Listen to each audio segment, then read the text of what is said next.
up, everybody? I go by the name of Sly. And I'm KartierDaDon. And we want to encourage you guys to listen to The Melting Pot, where we will release new episodes every Sunday discussing today's most hottest and controversial topics, stirring up all things popular culture. And you know what they say, if you can't stand the heat, get out of the kitchen. Brought to you by The Melting Pot.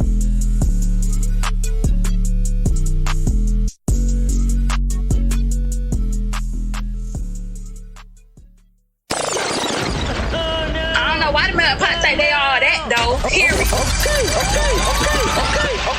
Okay. Oh yeah.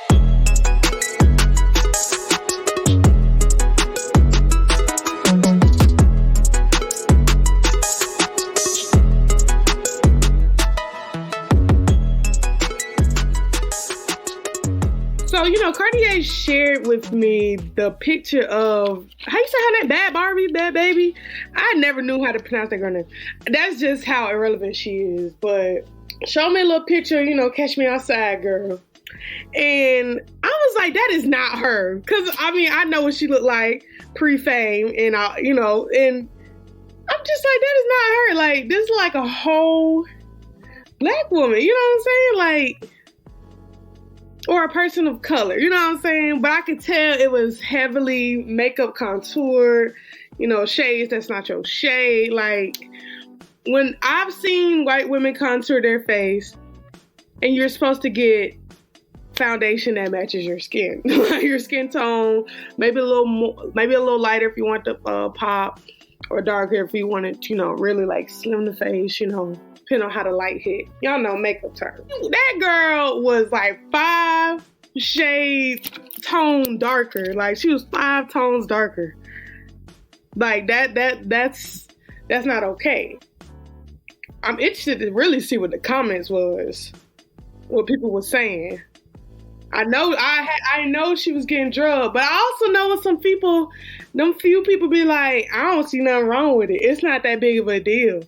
If she want to do that, let her do that. That's her. No, I hate people like this. Y'all are part of the problem. People like that are part of the fucking problem. So it's like, just like you were saying with, giving your friend, just because you got a white friend and all your friends have to be black and you saying the N-word around them.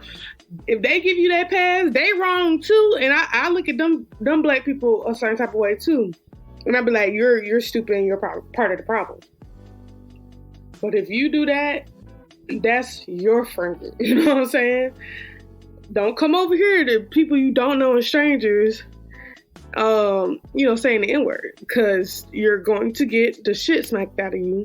You're going to get cussed out. You're going to get looked at crazy. Like, them folks don't know you. And you're not supposed to be using that word. Like, I just want to know why it bothers them so much. Like, why does it bother you? This one word that you can't say, why does it bother you so much? Because they like to have access to everything. They feel like they deserve access to everything. And unfortunately, we got to hold the gates back. Because it's just, we literally are giving them too much access, which is literally enabling them to be even more disrespectful. And you're probably like, huh? What is he talking about? Well, I got a couple examples. You know how black people, or any people, but I'm going to use black people as an example. When everybody's having a good time, might be going off a couple of drinks, get a little loud. When black people do it, they're considered ghetto. However, I was at the Atlanta airport one day on the thing called the plane train. If you don't know about it, come ride it. I was on the plane train, and it was a group of 4 Karens who just came back or going to wherever they're going to. Drunk as shit. At like 10:30 in the morning. Might I add. And they was, hi, hey, hi, just loud, having a good time. Nobody said nothing. Nobody looked at them crazy because it was 4 white women. But let it been 4 young girls on their way to Miami, same attitude, same energy.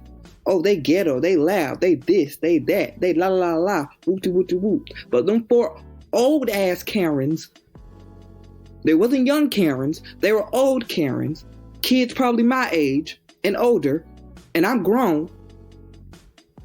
Nobody said nothing. Nobody even batted an eye. But like I said, let it be me and my friends doing that at 10:30. And that's the problem. That's the problem. They get all these passes and they get access to be disrespectful. Like, I was somewhere, and this doodle bob ass bitch with knotless braids and some big eyelashes. Somehow it was a miscommunication. So the bitch looked at me like she wanted some smoke. Not knowing I would knock all that shit off her motherfucking face. I'm real black. You fake black. Don't you ever look at me like you got a problem. While you over here look like a caricature. Who are you? I'm not the one. Anybody who know me, I want it in real life. With everybody. Black, white, yellow. I seen a video. I want to say it was like this college campus, North Carolina or somewhere. I don't know, something like that. Anyway, this white girl, she was drunk, kept calling this black girl, I think she was like the RA or something like that in the dorm. And she kept calling her a nigger.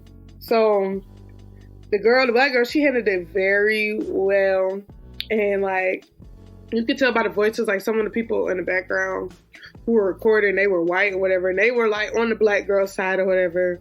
Like those people, they get it. We commend, white people that get it, But it's just the fact that the girl, she could, like, I don't want to hear no, I was drunk. Like, no, she said what she said, and she meant it with such disdain. Like, she meant it so disrespectfully. And, it was a certain thing said in the video. I think one of the people in the background was like, "Oh, you're going to prison for a long time," and the girl was like, "Look at me." And she was like, "No, I'm not." And she was just so confident, and it's just like, it was just like, she may be. And the thing is, what that gets me is, and I want to know the follow up. Like, she may get some jail time, or whatever, or like, her reputation will be ruined. Her trying to get a job in the future. It may be ruined, but my thing is, there's an even bigger possibility that it will just get swept under the carpet somewhere. You know what I'm saying? And it won't affect her long term. As far as like job opportunities. Don't let her get famous for doing whatever, or being a white woman, because some of y'all are just famous out here, no talent. And some, it's passed down, family wise. Kardashians. It's just the fact that, like, that bothers me more. Because it's just like, just because, like, of the story you was telling, when it comes from a white perspective, if the roles were reversed, oh, that black girl, she ruined forever for, saying white slurs and, acting unruly in public. And, it's just like, that will follow her. Because the internet is forever. But, that... it would just have a different impact if the roles were reversed or whatever. So I'm just, stuff like that. And it happens every day. And it, it really, that bothers me too. So it's just like, I guess the question is, how do we make sure that, that this stuff, these kind of things don't keep happening? You know what I'm saying? Like, what can we do as a black community besides, keeping a tighter hold on the reins or whatever, the gates. We holding the gates. Like, what else can we do? Stop gassing them up. That's the problem. That's the whole problem. People gas them up. And because people make it feel like it's okay, then it becomes okay. And it's not okay. Now, I'm not saying, like, you can't be friends with them, but they need to know their place. You know what I'm saying? Well, I don't want to say it like that. They need to know certain behaviors are not okay. And the reason why it's not okay is because literally they're doing what was done in the past. White people would take black paint and blackface. Right. They're literally doing that in our faces. And we're literally like, you just like one of us, sir. No, they're not. Because at the end of the day, when they go home to their parents, Brian and Carol, they don't look like that. They don't talk like that. They don't act like that. So my thing is, if you cannot act like that at Carol and Brian's house, you're not going to act like that at my house. Because I don't get to take my skin off. I don't get to take this Southern accent off. I can, code switch for work. But at the end of the day, don't let them folks at work try me either. But I don't get to just be black when I want to be. Black is not a convenience store. And black people have failed to understand that. We don't just get to, just because we may act a certain way, and I'm not going to say act white because what is acting white?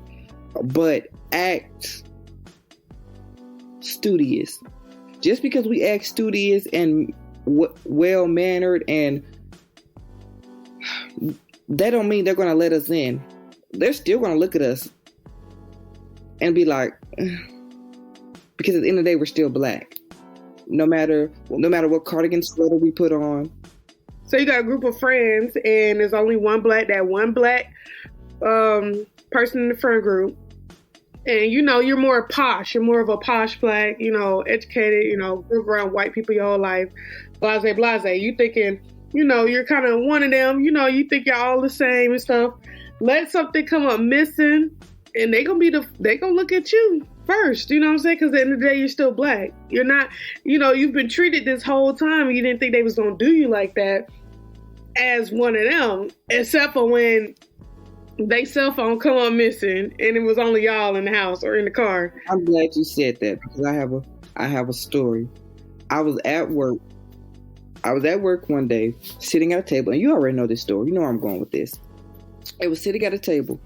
It was 2 white people, 2 black people at the table. We ended up leaving, starting our work day. However, the 2 white people, before the shift started, apparently they went somewhere, and the white young lady, she withdrew $900 from an ATM. Anybody who knows anything about an ATM knows the most you could probably get is between 3 to 5. But hey, she withdrew 9 that day. Or whatever. It goes missing. Now, mind you, our company is so big, we started together, but we went our separate ways after we left that table. So, my supervisor found me, and he asked me, like, where have I been all day? Apparently they watched security footage of me all day. So he asked me where I've been, even though y'all been watching me all day. Anyway, then he asked me, well, do I have any money on me? Now, he never told me why he was asking me these questions, because really something else happened that day. And so that's what I thought he was asking about. But it's not really important to bring that in to tell y'all that. But something else happened that day. So I thought he was really asking us questions for that. But he's asking me about something else. So then he goes, well, do you have any money in your pocket? I was like, yeah. He was like, well, how much do you have? I'm like, $60. So he's like, oh, okay. So I go, so what are all these questions about? So then he goes, do you know such and such and such and such? Now, we call such and such by her middle name. He calls such and such by her first name. So I was like, who? That's what happens when people don't go by their real names.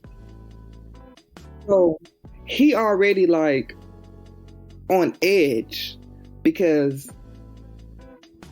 you know, there's $900 in the win. And so now he think I'm playing games knowing that such and such and said that we was at the table together. So he was like, so you don't know such and such? I was like, No. He was like, well, y'all sat together. And I was like, oh, that's because we called her by her middle name. Well, her money is missing, and now we have to do an investigation and find where it went. So you think I got her money? Now, mind you, the supervisor is also black. So it's a problem. Because you got this prejudged notion of me. And because he doesn't know me. I've only been working there for like 2 weeks at this point. So he don't really know me. This is our first encounter. It's a big department, so he supervised so many people. So he does not know me. This is our first encounter. So your first encounter of me, you think I'm a thief. I don't play no fuck ass games. I don't got no reason to steal. And why would I steal?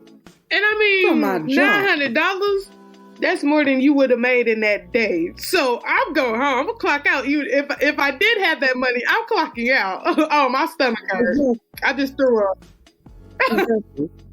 I kind of told him this. I said I wouldn't if I was gonna steal. I wouldn't steal from the employees knowing where I work. I would just steal from the. I feel like that makes sense. You know what I'm saying? The people that patronize the business. Right. That makes sense to me, don't it? Right. Because you know what they got. Right. To make the long story short, the whole thing was a witch hunt. And they ended up finding out that she was on some bullshit. Once they realized you can't take $900 from the ATM. Once they realized, because she was like she was going out of town for her son's birthday the next day and she needed the money. But she went out of town. When she came back, she never said nothing about the money. If $900 is missing, when I come back, I'm going to say something about that money. Still. Even if I went to Bora Bora. But, hey, it was a witch hunt. The supervisor ended up apologizing. And you know what he said? We had to do all of that because it was a white woman's tears. Bitch, don't tell me that shit. Because that's some shit I'll take to the next level. Don't fucking play with me. Right. You patronize me, accuse me, deform my character, and, have me contemplating, damn, I'm about to lose my job over something that you know you didn't do deep down in your heart. Like, just to please a white woman, a crying white woman, a hysterical white woman. Oh my God, what am I going to do? Most black people can't pull $900 out the ATM, let alone $500, the limit. So, right. You accused me of stealing. Then, I didn't tell y'all this part. You told the whole department, which is over almost 200 people, at one time that there was a thief among us. And you made it seem like we was finna do a whole little drop bag search right now. But then you go and you called, you was like, everybody can go except those people that was at that table. So now, we got to walk through all these other people. You let everybody else walk out. So now everybody else know that it's 4 possible thieves. I don't like that shit. We get into this room. We got to empty out our bag. And another reason why I'm mad, because I had a whole bunch of snacks from the bag from the job in my bag. All kind of stuff came out that motherfucking book bag. But it wasn't no money that came out. So, it was a wash because what they ended up finding out, the money was split through other people through that day. So they really let that money walk out after they made that big scene. And if you know what I know who got that motherfucking money. But I wasn't finna go back and make a big deal about it. But I know where that money went. I surely do. But see, I mind my business. Like a good black person ought to mind our business. Yeah, I mind my business. I know where that money went. Plus, the person who helped split that money is also cool with the supervisor. So I won't finna get into all of that. So before y'all judging me, you don't know the whole story. They buddy, and of course he was gonna tell them, nope, I'm out of my business. It was my $900, and she just accused me of stealing. Fuck her. So look, y'all, all we saying is stay in your lane. And if we as Black people keep giving passes and inviting people in, we're gonna lose our culture. You know what I'm saying? It won't be our culture. It won't be Black culture. It'll be just culture. It takes a different connotation when you add the word Black culture. Let me just ask you and the people at home, but Cartier, when you hear culture, name some words. What are the first things that come to your mind? Spelman, Howard, Morehouse, Angela Bassett, hot sauce.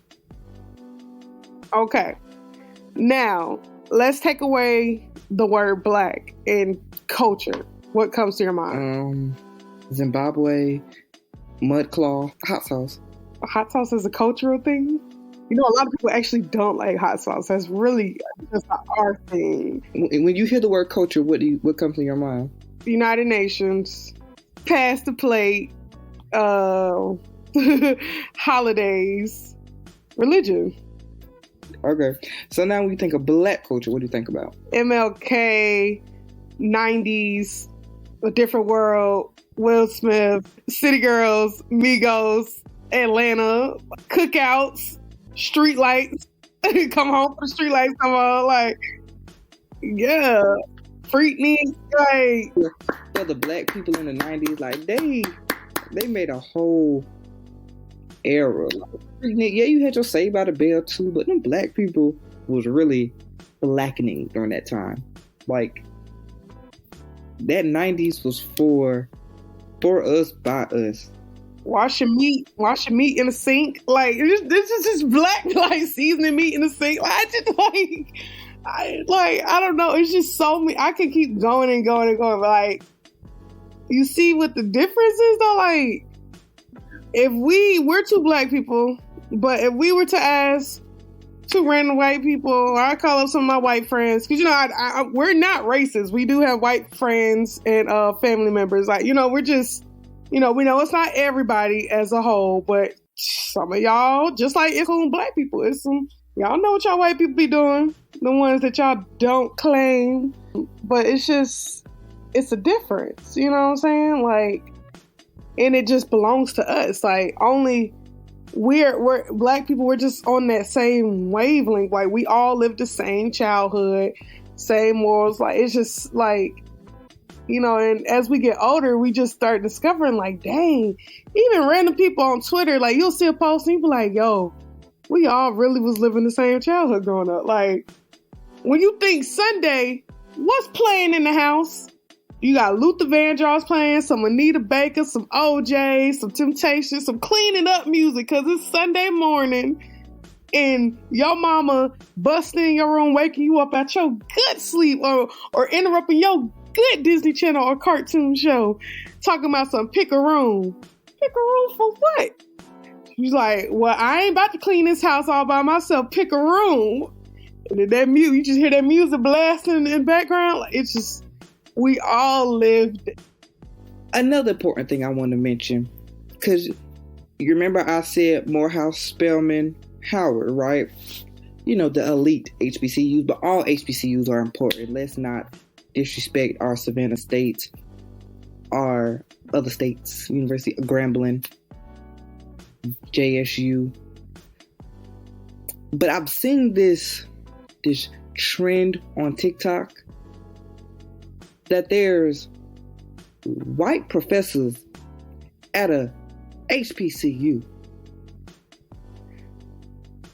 And I don't understand that.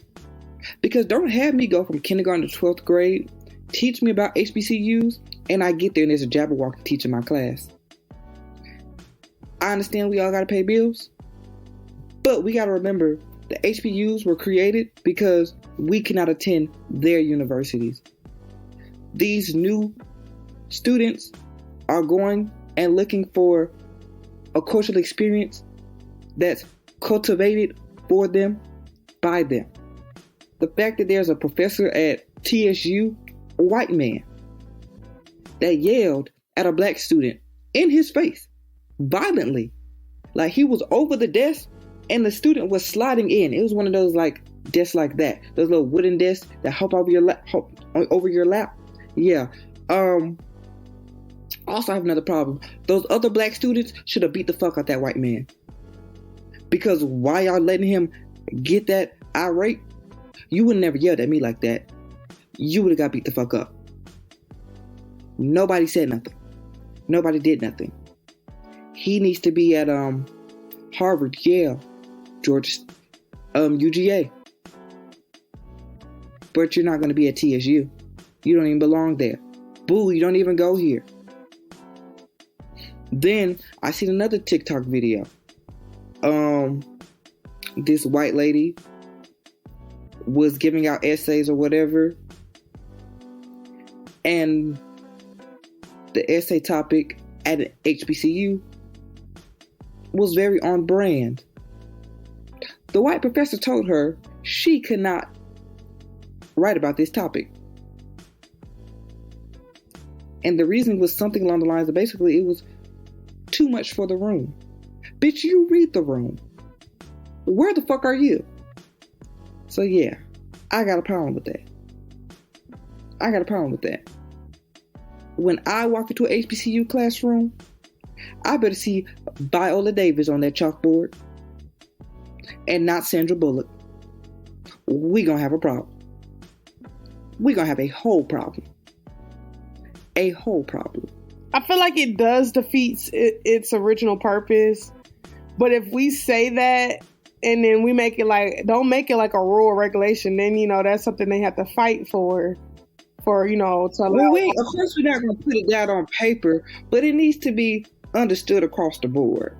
Because you're right, majority of the teachers at a HBCU should not be white. You know what I'm saying? That's not really what you're going there for. And it's not to put focus on skin color. It's just like, come on, you're going to a historically black college. You want to see people in those positions that look like you. Right. Like I said, the reason why they were created, because we cannot go to their school. Right. Of course, they can't put it down on paper. But like I said, in my HBCU, my English 1101 professor needs to look like me. My organic chem professor needs to look like me. The people on the other side of my cafeteria line serving me food needs to look like me. Right, we don't want y'all to focus on the negative of, what that could mean. Because what we mean when we say that is this, and don't try and flip it to something else, because this is what, and I think I can speak it on all black people. We want to see people who look like us in those respected positions. Being a college professor is a respectable career. Right. I'm starting to see a lot of female, and not only female, but black pilots, but female pilots too. I want me as a black female, I want to see another black female pilot, in a respectable job. We already have black doctors of both genders or whatever. Okay, let's take it a step further. Let's get, for the LGBT plus community, let's get, a trans man or woman, as a doctor, and I think that is something, when I speak on them, that's something that they could take, pride in or whatever. And, that relates to them, because it's they see somebody like them who's looked down on by certain people in, this society, that, that's a respectable job, and someone who looks like them is doing that job and doing it successfully. If I'm sick and I go to the hospital, I don't care if you're a trans man, whatever you got going on down south, don't matter to me. Right. If you know what you're doing to help me live, come on, bring it on. You got a mask on, so I can't tell if you got on a beard and lipstick. God, come on. You should. I shouldn't even know if my doctor's a trans man, trans woman. But you still have patients out there that only, they don't want no black. I seen y'all know I love Grey's Anatomy. I seen an episode like that. This patient did not want, I think it was Bailey trying to treat him. Did not want Bailey, she's a, black doctor to treat him. So she was black. I forgot who he pointed to. He pointed to like, I don't know, Kepner or somebody, you know, like, or Hunt, you know, a white male and a white woman to come treat them. Like, no. You know what I'm saying? Like, it's people like that, like, oh, you're trans or you're gay, I don't want you to touch me. Like, you know, there's still some people out there like that. But if they are literally could save your life, you're that stubborn. But how would they know if you don't? If your doctor walks into the room looking like a man, sounding like a man, thick beard, unless he goes, hey, I'm your trans doctor, you would never know that this man was a woman. Yeah, we just saying, you know, it's good to see people who look like you, who are a good representation, you know, and to tie it back to holding the gates and gatekeeping and keeping our Black culture, we just have to be more conscious because we don't want to end up giving out too many passes and losing some of the things that make being Black. Some of the things that make up our culture. Some of the things that give us that sentimental and that feeling of accomplishment of our experiences as Black people. And don't forget our beautiful melanated people and non-melanated people. This one you can join in too. Don't forget, if you have not already, go and see Wakanda Forever. Oh yeah, I ain't seen that yet. You ain't seen No, I have not. Yeah, don't go after work if you know your eyes get low like mine do. Because it is long, almost 3 hours. But I would recommend it. I do have to go see it again. But I recommend it. Go see it. Give it a try. I'm your host, Sly. I'm KartierDaDon. And this has been The Melting Pot.